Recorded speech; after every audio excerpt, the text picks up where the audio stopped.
Hello students of grade 9, this is Miss Pichano. I'll be teaching you a social science economics portion from this year onwards. And today you are going to learn the first chapter from your textbook, that is the story of the village Palampur. Now when you look at this chapter name, you might have been thinking that you are going to learn some story related to this village. But this particular chapter is not to tell you the story, but it gives you a basic concepts relating to production. So as we all know, production is every day happening in our day-to-day life, be it in agriculture, be it in industries, or in any other sector. So you are going to learn in details about the production process that is happening in India through by taking an imaginary or a hypothetical village called Palampur. So in this chapter you are going to learn the topic meaning of production, organization of production, which means some of the factors required in production, and the farming in Palampur, what are the different types of farming happening in Palampur. Under these you are going to learn whether in Palampur the land is fixed, is there any expansion in land or not in farming activities. Second, is there a way a farmer can grow more crops from the same land, whether in Palampur a farmer can grow more than one crop in the same piece of land or not. We are going to learn that one. And third we are going to learn, will the land sustain if the farming process, if the farming production goes on, will the land will sustain in the future or not. That also you are going to learn in this chapter. And then lastly you are going to learn non-farming activities in Palampur. So apart from farming, there are also some population in Palampur where they are engaged in non-farm activities.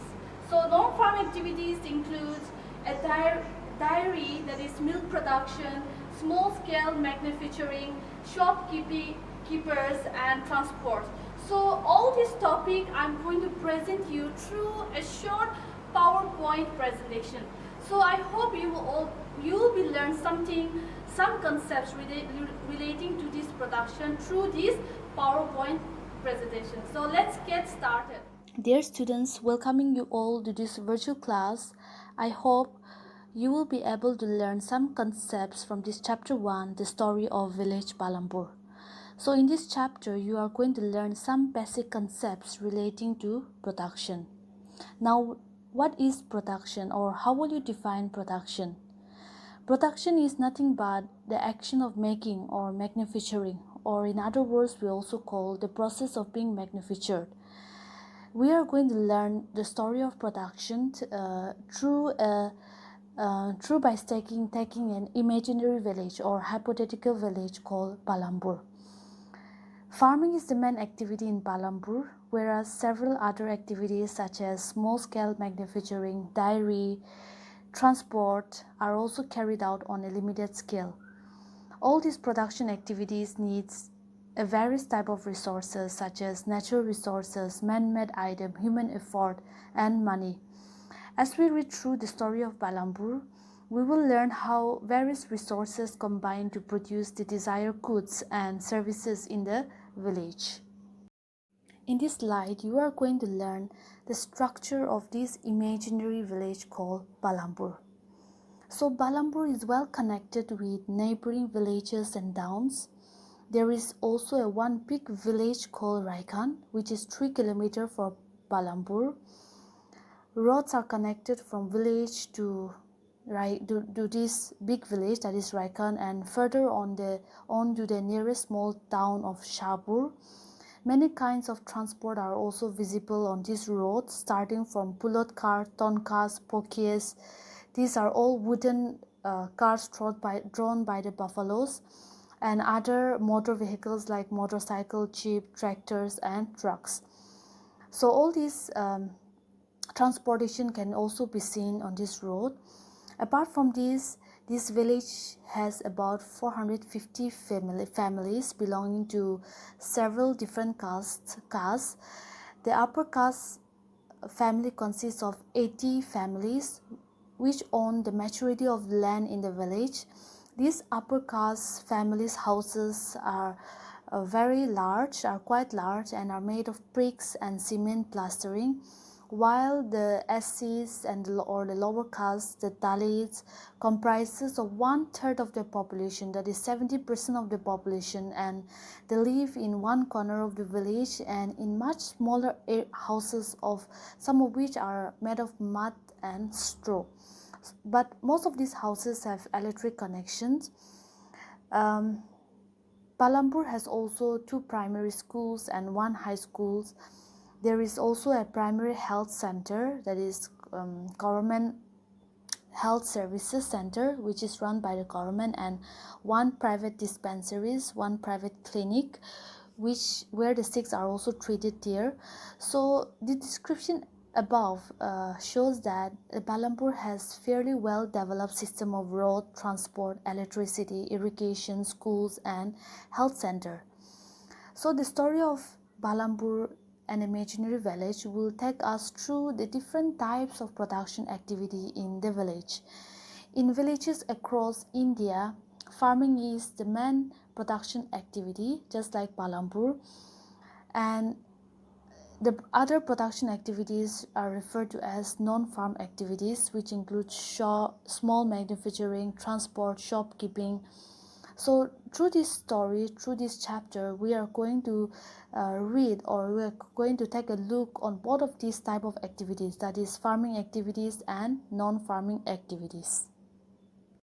Dear students, before we learn some of the different types of farming and non-farming activities in Palampur, I want all of you to learn some of the different organization of production or factors of production.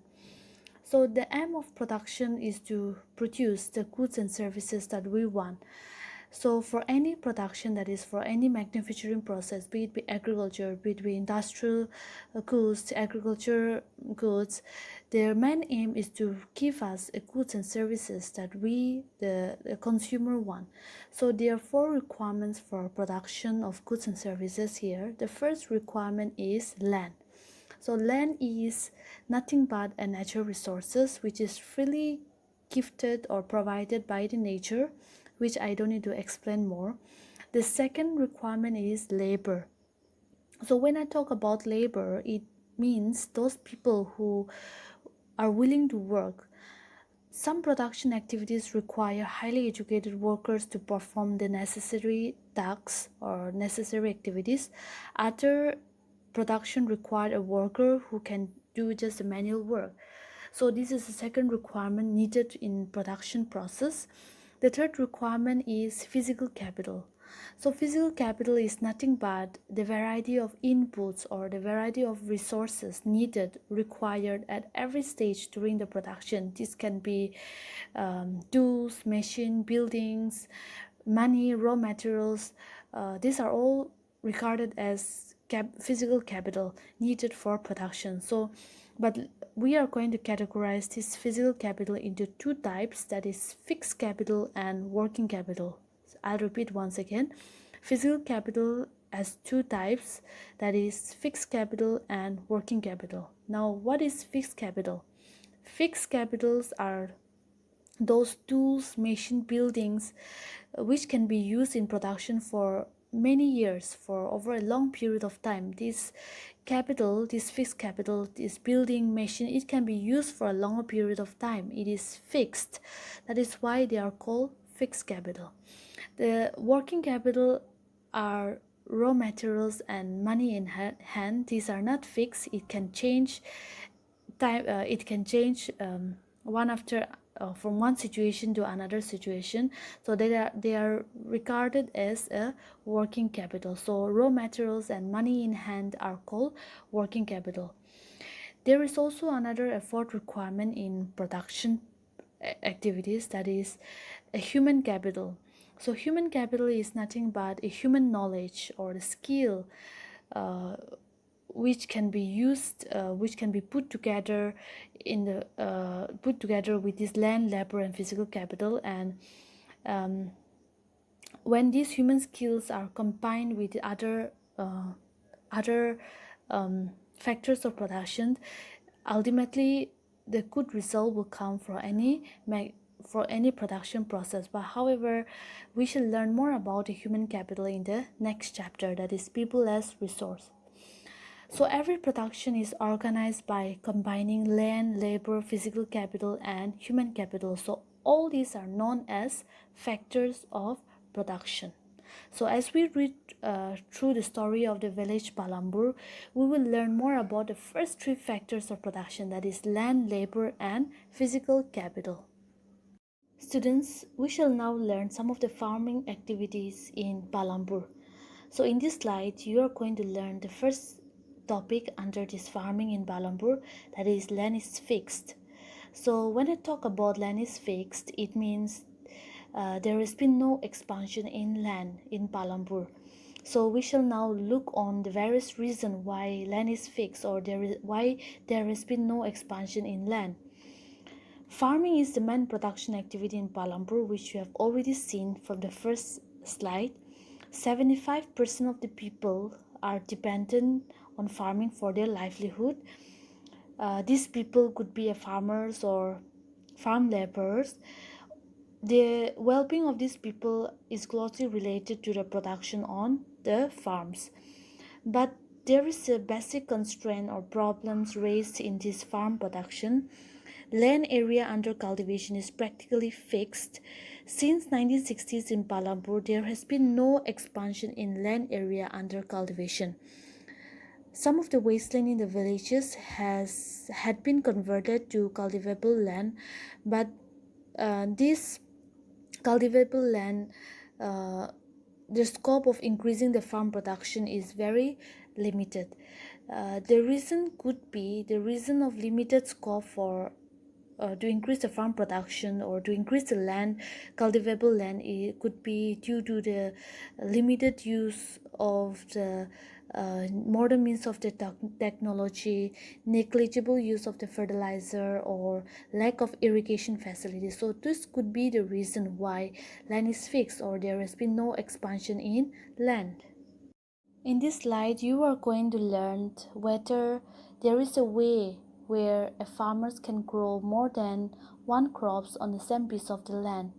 So the answer here is yes, farmers can grow more than one crops from the same land if at all the facilities are available. So after 1960s, you have seen from the previous slide that till 1960s the land is fixed, land did not expand. But after 1960, there has been a massive transformation in agriculture sector in India. So the reason here why there is a massive transformation in agriculture sector is due to the introduction of Green Revolution. So Green Revolution means the use of the transformation in agriculture sector through the use of the modern means of technology. So all land is cultivated in Palampur. No land is left idle after the introduction of Green Revolution. During the rainy season, Kharif, that is Kharif season, farmers grow jawar and bajra. So these plants are used as cattle feed. It is again followed by cultivation of potato between October and December. In winter season, that is Rabi season, fields are also sown with wheat, followed by sugar cane, which is also harvested every once a year. And from sugar cane, they also produce jaggery. So we can see that there in Palampur, farmers can grow more than one crops in a 1 year, or in 1 year in the same piece of the land. The main reason why farmers are able to grow 3 different crops in a year is due to the well-developed system of irrigation. So students, you have seen that farmers in Palampur can grow more than one crops on a piece of the land during a year. So this system to grow more than one crops on a piece of the land during a year is known as multiple cropping. This multiple cropping is the most common way of increasing production on a given piece of the land. The reason the successful multiple cropping, that is growing more than one crops on the same piece of the land, is due to the introduction of Green Revolution in 1960s. So students, you have seen that Green Revolution has brought many changes in the Indian agriculture system.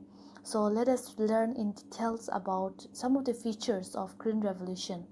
So Green Revolution was introduced in the late 1960s to cultivate more of wheat and the rice using high-yielding varieties of seeds, which we call HYV seeds. HYV seeds is a modern means of seeds which are used by the farmers to increase their production. Now, as compared to traditional seeds, HYV seeds promise to produce much greater amount of grains on a single plant. HYV seeds needed a plenty of water and also chemical fertilizer and pesticides in order to produce a best result. Till the mid 1960s, the seeds which was used in cultivation were traditional one, which is relatively low, which relatively give us lower yields. Traditional seeds needed less of irrigation. Farmers uses cow dung and other natural manure as fertilizer during the traditional farming method. All these were readily available with the farmers who do not have to buy them. However, after Green Revolution, new chemical fertilizers, new irrigation facilities like tube wells have been used. And ultimately higher yields were also possible due to this. Now, due to this introduction of high yielding varieties of seeds, wheat grown in Palampur has drastically increased. It was found that in Palampur, traditional varieties of seeds wheat grown from the traditional varieties of seeds was 1,000 kg per 1,300 kg per hectare, while with HYV seeds the yield went up to 3,200 kg per hectare. So we can see that there was a large increase in the production of wheat, and in this way farmers had a greater amount of surplus or profit where they can sell in the market. Dear students, you have seen in the previous slide that Green Revolution has brought a massive changes in the Indian agriculture system. Now, use of this modern farming method like use of HYV seeds in new irrigation facilities like tube wells, use of chemical fertilizer, pesticides in farming, will the use of all this technology will it have a great impact on our land or not? So this question you are going to learn here: will the land sustain? So land being a natural resources, it is necessary to be very careful in its use. Scientific reports has indicated that the modern farming method, that is new agriculture farming method, have overused the natural resources. In many years, Green Revolution is associated with loss of soil fertility due to increased use of chemical fertilizer and pesticides. Also, the continuous use of groundwater for tube wells irrigation has also led to the depletion of groundwater table below the earth's surface. Therefore, we must all take care of the environment to ensure the future development of agriculture and use it in a more sustainable way, so that our future generation will also will be able to utilize the resources, the natural resources that is given by the nature, by the environment. You have learned that farming is a main production activity in Palampur. We shall now take a look at some of the non-farm production activities. You have seen that 75% of the people in Palampur are dependent their livelihood in farming, which means only 25% of the people working in Palampur are engaged in activities other than agriculture. So we shall now see the first non-farm activities in Palampur, that is dairy. So dairy is nothing but a milk production. It is the most common activity in many families of Palampur and even in many villages even till today. People feed their buffaloes on various kind of grass and the jawar and bajra that grow during the rainy season, that is Kharif season. In this way, the milk is sold in nearby villages or in nearby towns, and traders have also come and collect from the villages, from the Palampur, and milk is transported to faraway towns and cities. So this is how the dairy activities been doing in the village Palampur. Another non-farm activities in Palampur is small-scale manufacturing. Manufacturing involves a very simple production method and are done on a small scale. This can be in the form of machine run on electricity, weaving, handicraft, pottery making. They are also carried out mostly at home or in the field with the help of the family. So this is the second activity where most of the people in Palampurs are engaged in small scale manufacturing. Another non-farm activities that you will be seeing in many of the villages or in Palampur is shopkeeping or shopkeepers. So people involved in trade, that is exchange of goods and services in many villages, but you will see that there are not many of them who are involved in it.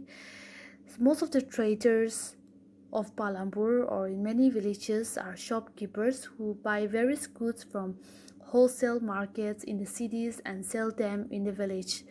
So you will see a small general store in the village selling a wide range of items like rice, wheat, sugar, tea, oil, biscuits, soap, toothpaste, batteries, notebook, candles. So all these you will see in the villages, shopkeepers selling all of these items. So a few of the families whose houses are close to the bus stand have also used a part of the space to open a small shops. They sell eatables. So in this way, these are some of shopkeeping is also one of the non-farm activities which were involved by few of the people in Palampur. The last non-farm activities in Palampur here is transport. So transport is one of the fastest developing sector all over India. There are varieties of vehicles on the road which connect from town to cities or cities to cities or from villages to villages. Now in Palampur, there are varieties of rickshawalas, tongawalas, jeep, tractors, truck drivers, and people driving a traditional pulled cars. They are involved in the transport service. Now these people who are involved in transport service, they carry people and goods from one place to another, and in return they get paid for it. In this way, the number of people involved in transport services has now grown over the last several years, and they are doing well in economic activities. So students, to summarize with our topic today, I want to highlight a few of the points which you need to remember here. That is, farming is the main production activity in the villages. Over the years, there have been many important changes in the way farming is practiced. This has allowed the farmer to produce more crops from the same amount of land, that is multiple cropping. There has been an improvement in agriculture sector through the Green Revolution. However, at present, the non-farm sectors in the villages is not very large, out of which 100 workers in the rural areas in India, only 24 or 25 workers are engaged in non-farm activities. Though there is a variety of non-farm activities in villages, for example, which I have mentioned just now, transport, shopkeeping, all these activities are there. However, the number of people employed in each is quite small. So in the future, I would like to see more of non-farm production activities in the village. Unlike farming, non-farm activities required little land. People with some amount of capital can set up a non-farm activities, And even though they do not have more capital, uh, they can also take a loan, and it is important that loan can be available at a low rate of interest so that even the people without a saving can start some non-farm activity. Another thing which is essential for expansion of non-farm activity is to have a market where the goods and services produced can be sold. So in Palampur, we saw that the neighboring villages, towns, and the cities provide the market for milk, for wheat, for rice, or so on and so forth. So as more villages get connected to towns and cities through the good road, transport, and telephone, it is possible that the opportunities for non-farm activities in the village would increase in the coming years. Okay students, that's it for this chapter. We'll be learning the next chapter, that is people as resource, in the next video class. So until then, stay safe and stay healthy. Thank you.